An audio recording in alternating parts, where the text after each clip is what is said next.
Bravo, Dobé, Niaouré et bonne continuation. Alors, vous le savez, hein, dans la vie, il y a des bons, il y a aussi des méchants. Il y a des bons qui vous encourageront, qui vous inciteront, par exemple, à vous réaliser, qui vont vous tirer vers le haut. Mais il y a aussi des méchants qui vont vous tirer vers le bas, qui vont vous décourager, qui vont vous mépriser. Mais comme on le dit très souvent, qu'est-ce que je voulais dire? Comme on le dit très souvent, ce qui ne vous tue pas, justement, vous rend plus fort. Mais c'est à une condition. C'est vraiment une condition que vous n'abandonniez jamais. Les humiliations et les moqueries des autres ne m'ont pas empêché d'exceller dans mon métier. Qu'en pense Dr Philo? Des réactions pertinentes, des commentaires pertinents de sa part. C'est tout de suite et maintenant.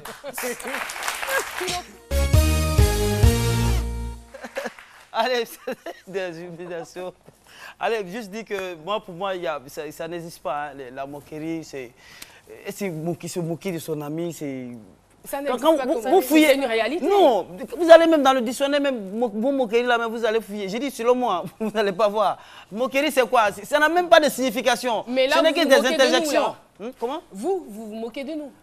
Non, je ne me moque pas de vous, mais seulement que je... Tous les jours de la semaine, vous vous moquez de nous. Ça, vous vous moquez pas. Non, ce n'est pas de la moquerie, je veux dire que...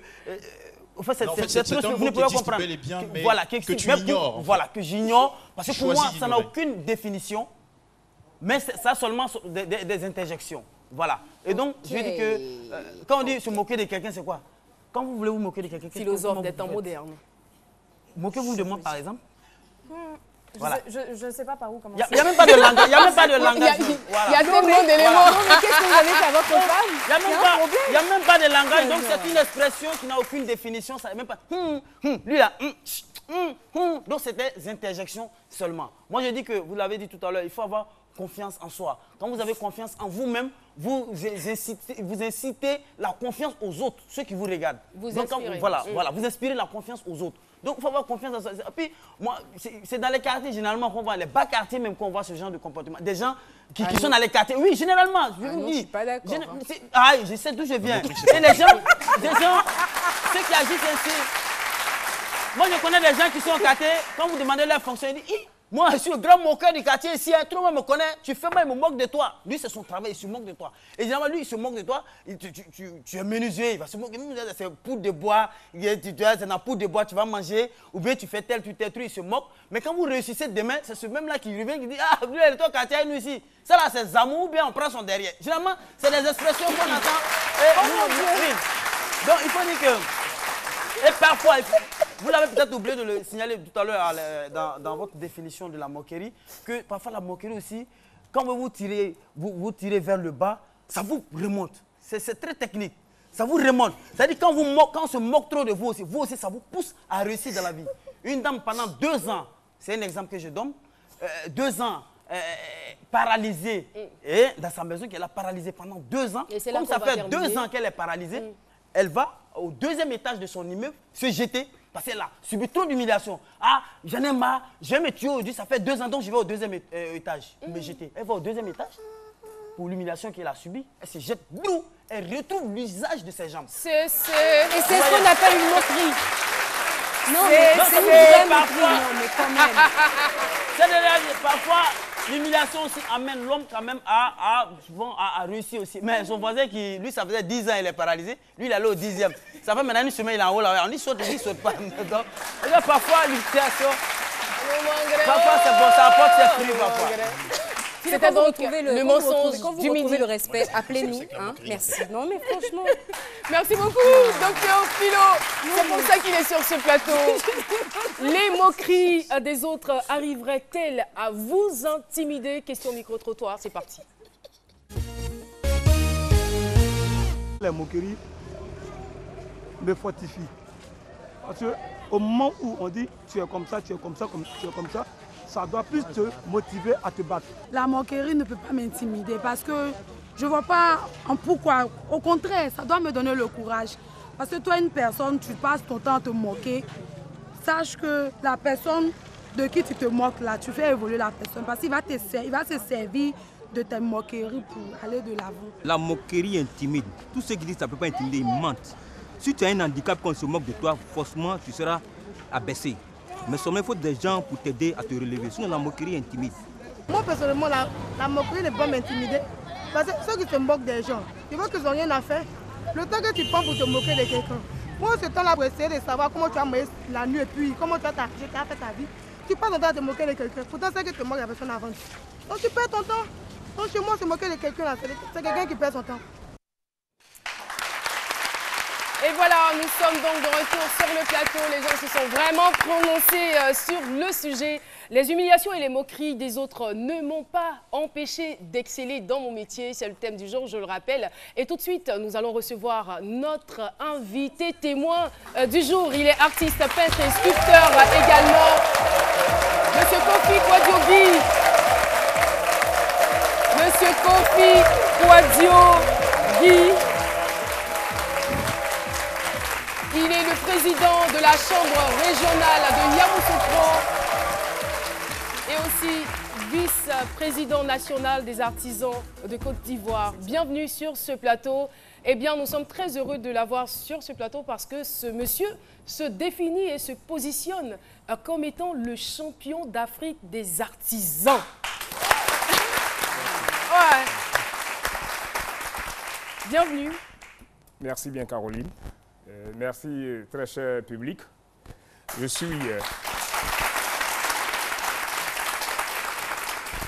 les mots me manquent en réalité. Oui, je suis moi-même surprise parce voilà, que vous êtes... Je vois l'immensité et la charge qui me revient cet après-midi de parler en direct de votre studio. En tout cas, merci bien à RTI Côte d'Ivoire et surtout à midi.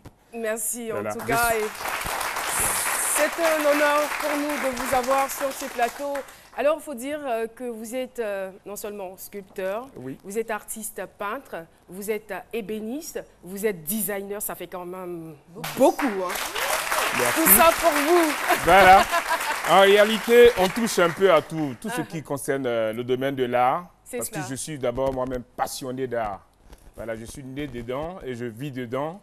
Et donc, vous comprenez avec moi que je ne finis pas d'apprendre. Je cherche toujours à apprendre et à me perfectionner. Mais l'histoire va réellement démarrer en 1986, hein, lorsque, pour des raisons, je dirais, pécuniaires, vous êtes contraint d'arrêter vos études. C'est bien cela? C'est bien ça. En réalité, c'est depuis 86 que... Qu'est-ce que j'ai dit? 86. Ah d'accord. Voilà. Je pensais que... Donc c'était un peu difficile, voilà, avec maman et mes petits frères et sœurs.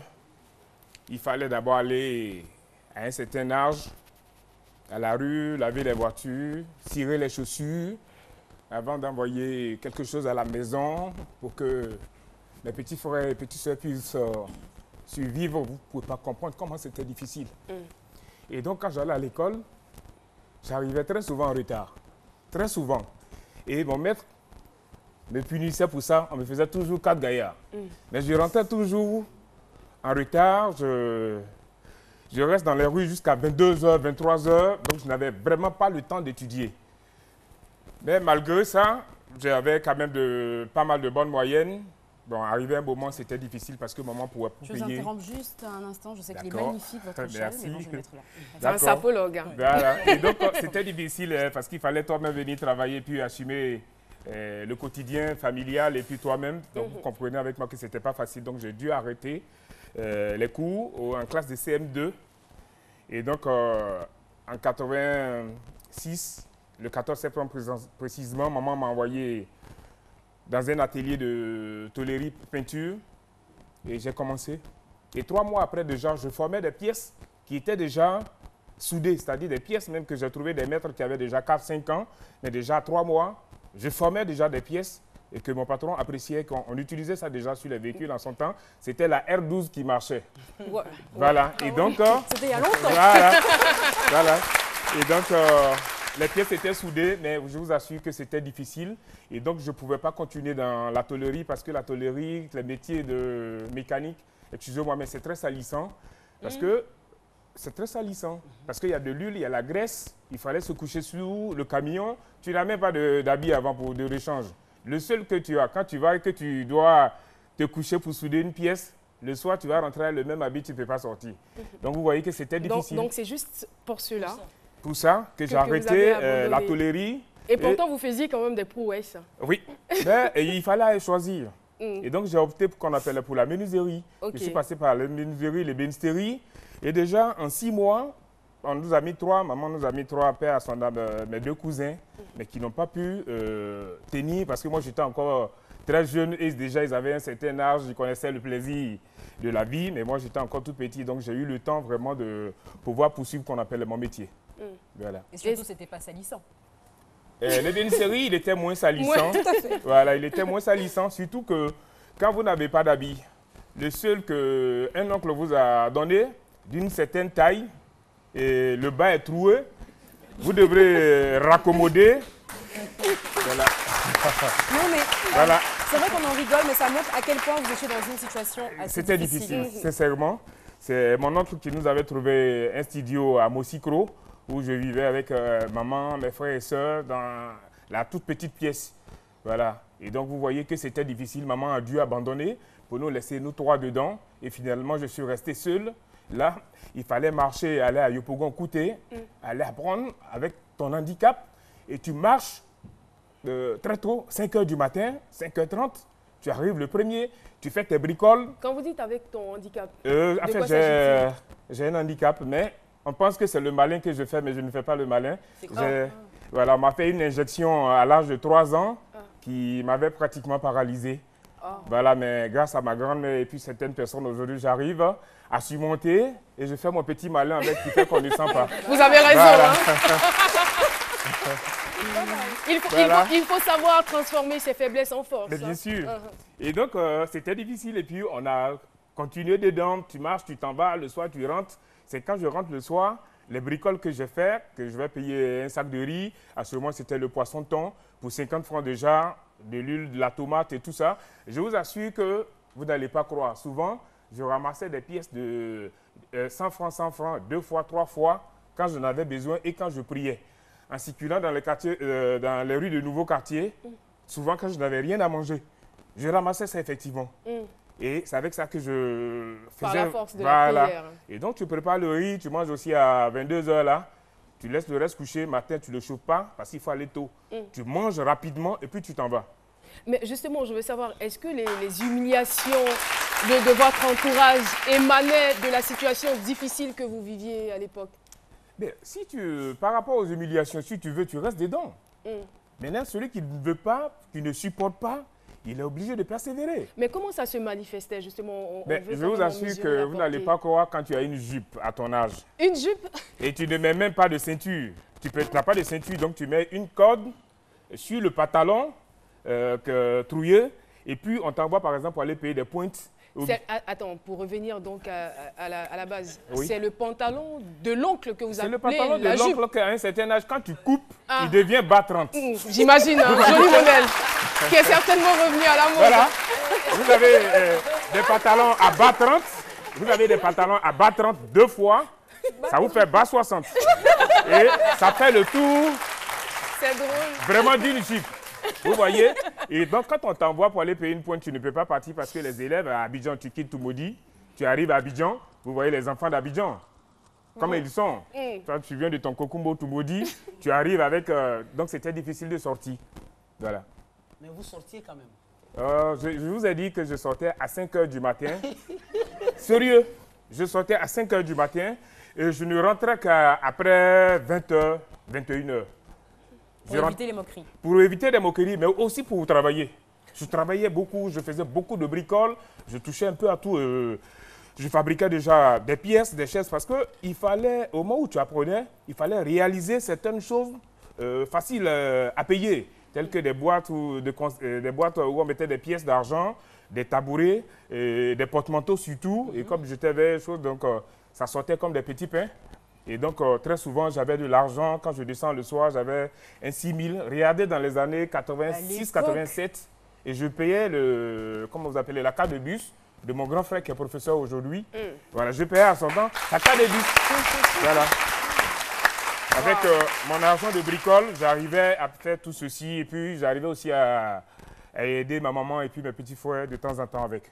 D'accord, donc vous allez quand même, on va dire, gravir les échelons, vous allez passer du stade de celui qui était humilié, qui était raillé, mais à ce que vous soyez aujourd'hui, je veux dire, non seulement designer, peintre, sculpteur, ébéniste, tout cela, mais en même temps, ce que je veux dire, est-ce qu'il y a un lien?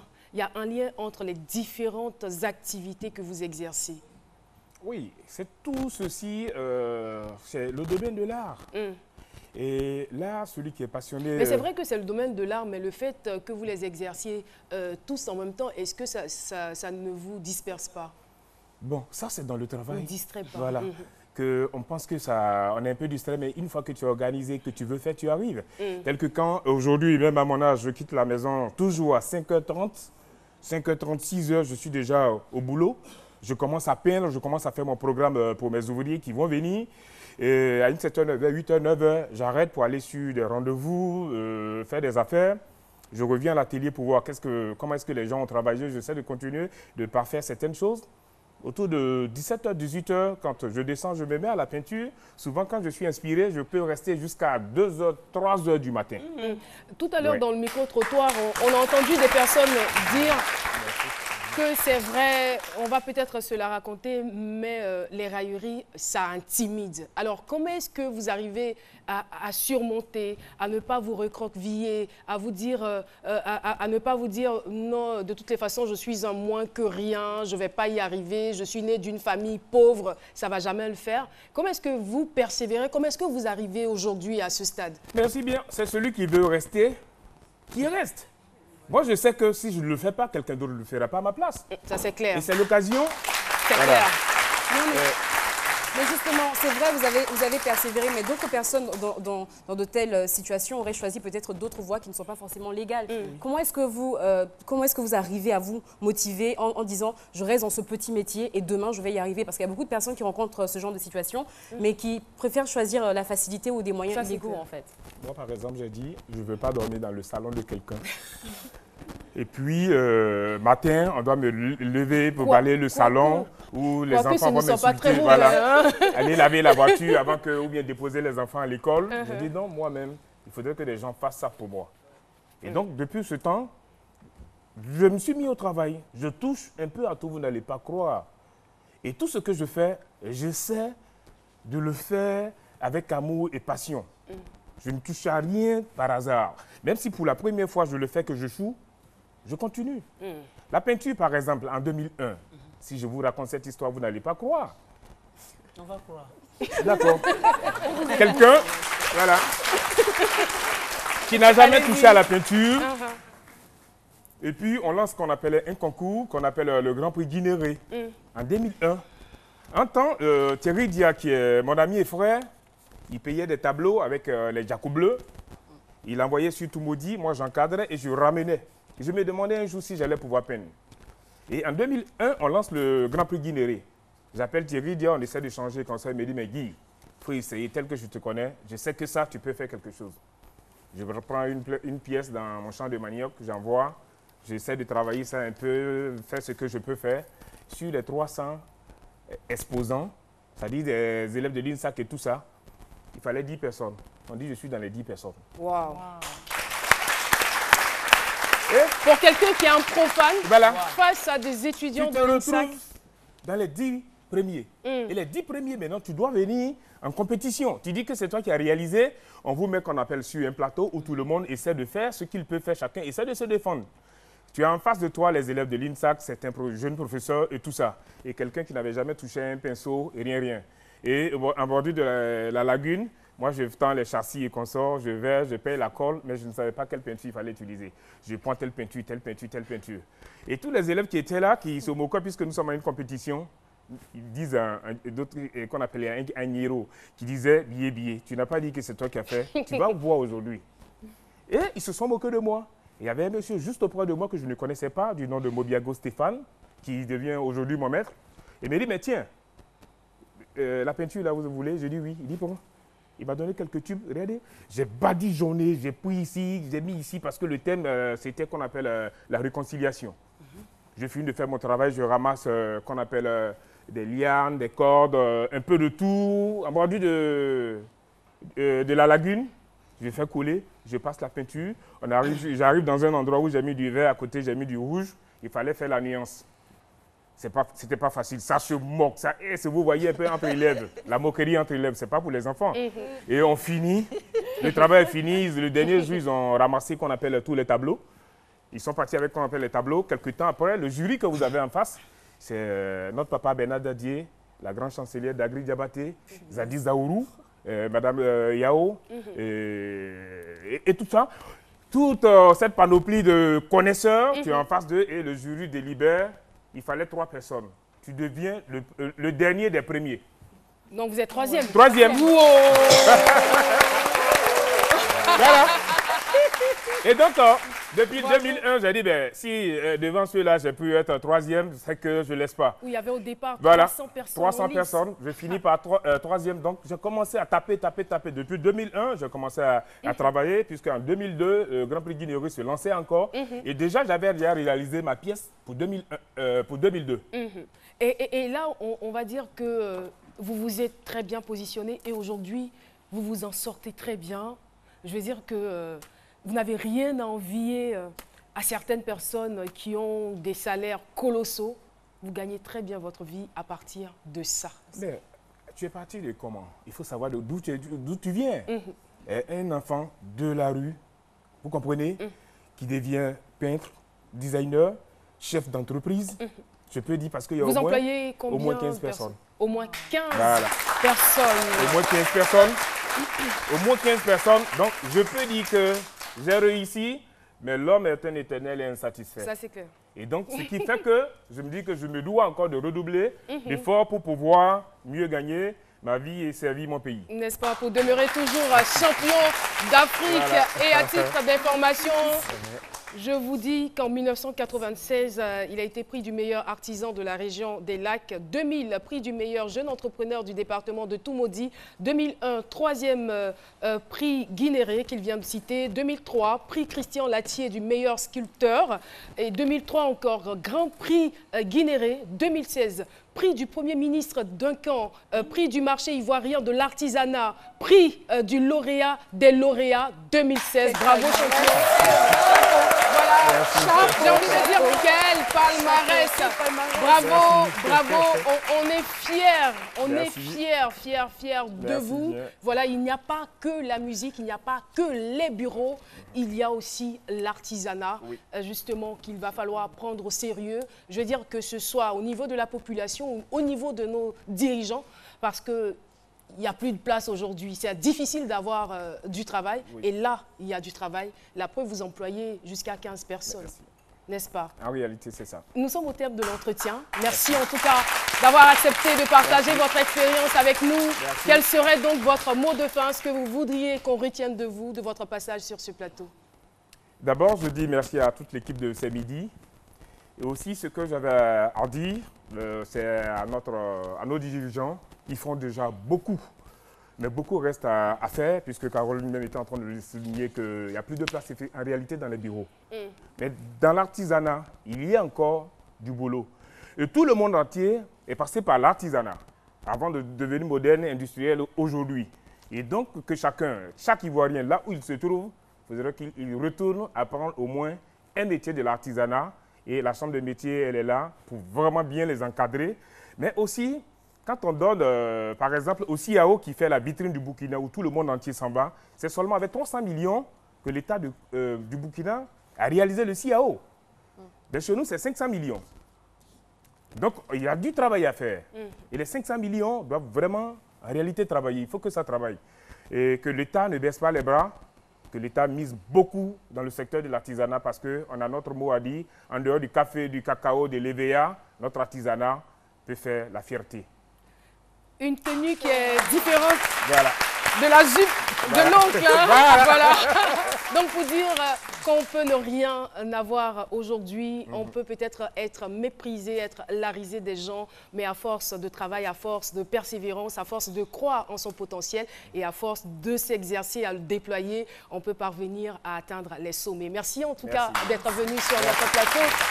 Notre invitée surprise est dans les coulisses. C'est une dame, elle est dans le domaine du web. Eh bien, on la recevra dans la deuxième partie de l'émission. Mais n'oubliez pas, si vous voulez nous joindre, de taper le 22 01 0000 pour participer à cette émission en tant qu'invité témoin. On attend vos histoires croustillantes,